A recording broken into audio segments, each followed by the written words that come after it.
സാധാരണക്കാരിൽ നിന്ന് ഇന്ത്യ ഒട്ടാകെ അറിയപ്പെടുന്ന സോഷ്യൽ മീഡിയ ഇൻഫ്ലുവൻസേഴ്സ് ആണ് കവിതയും ബിജുവും. KL ബ്രോ, വിജു ഋത്തിക് എന്ന യൂട്യൂബ് ചാനലിനെ അറിയാത്ത മലയാളികൾ ഉണ്ടാകില്ല എന്ന് വേണം പറയാൻ. ഇപ്പോഴിതാ ജീവിതത്തിലെ ഏറ്റവും വലിയ സന്തോഷമാണ് പങ്കുവച്ചിരിക്കുന്നത്. കവിത വീണ്ടും അമ്മയായി. ആശുപത്രിയിൽ നിന്ന് കുഞ്ഞിന്റെയും കവിതയുടെയും വീഡിയോ സോഷ്യൽ മീഡിയയിൽ പങ്കുവച്ചിട്ടുണ്ട്. കുടുംബത്തിലേക്ക് കുഞ്ഞതിഥിയെത്തിയ സന്തോഷത്തിലാണ് ബിജുവും കുടുംബവും. ഋതിക്കുട്ടനാവട്ടെ കുഞ്ഞാവ എത്തിയ സന്തോഷത്തിലും. ഗർഭിണിയായതു മുതൽ ഓരോ ചെറിയ വിശേഷങ്ങളും സോഷ്യൽ മീഡിയയിൽ പങ്കുവച്ച തറുണ്ടികാർ. കുഞ്ഞതിഥിയെ വരവേൽക്കാനായി കാത്തിരിക്കുകയായിരുന്നു ബിജുവും ഋതിക്കുട്ടനും അച്ചമ്മയും എല്ലാം. കുഞ്ഞാവ എത്തിയതിന്റെ ത്രില്ലിലാണ് കുടുംബം ഇപ്പോൾ.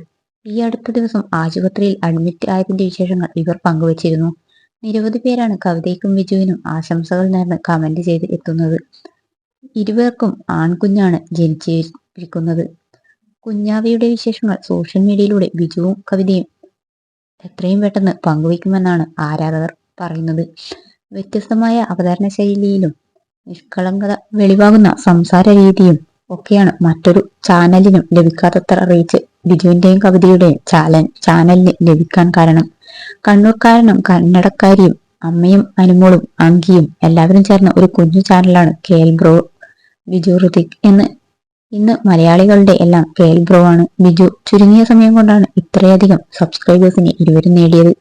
2015 ഇരുവരും വിവാഹിതരായത്. 2024 ജൂലൈയിലാണ് കവിത രണ്ടാമത് ഗർഭിണിയായ വിവരം ഇവർ സമൂഹ മാധ്യമങ്ങളിൽ പങ്കുവച്ചത്.